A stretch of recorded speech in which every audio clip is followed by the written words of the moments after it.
Bapak Ibu yang terkasih dalam nama Tuhan Yesus Kristus. Selamat malam, berkah dalam.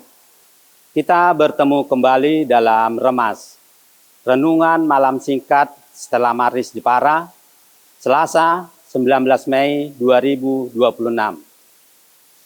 Yang diambil dari Injil Yohanes bab 17 ayat 1 sampai 11a dengan tema Yesus berdoa bagi pengikut-pengikutnya. Ya Bapa yang kudus, peliharalah mereka dalam namamu, yaitu namamu yang telah Engkau berikan kepadaku, supaya mereka menjadi satu sama seperti kita.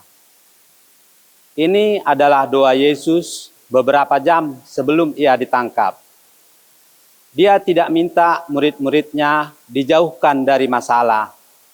Dia minta Bapa memelihara mereka, menjaga dan melindunginya.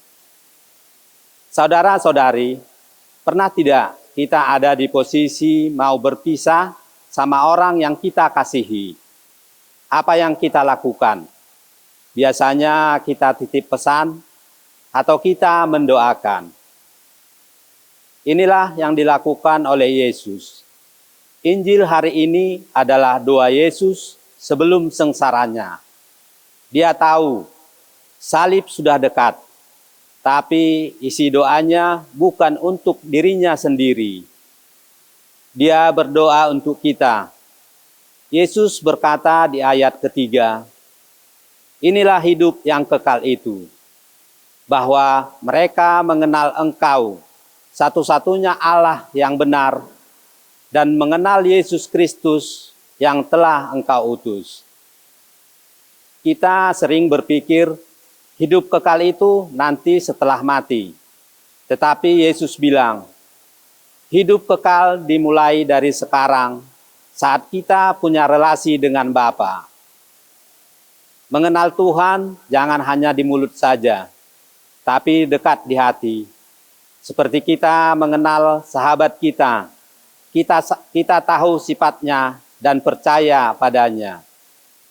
Di ayat 11, Yesus berdoa, ya Bapa yang kudus, peliharalah mereka dalam namamu. Dunia ini tidak ramah buat murid-murid Kristus. Dulu, para rasul akan dianiaya dalam mengabarkan firman Tuhan. Tapi zaman sekarang ini kita dihadapkan dengan banyak cobaan, takut gagal, kekecewaan, dan lain-lain. Yesus tahu itu.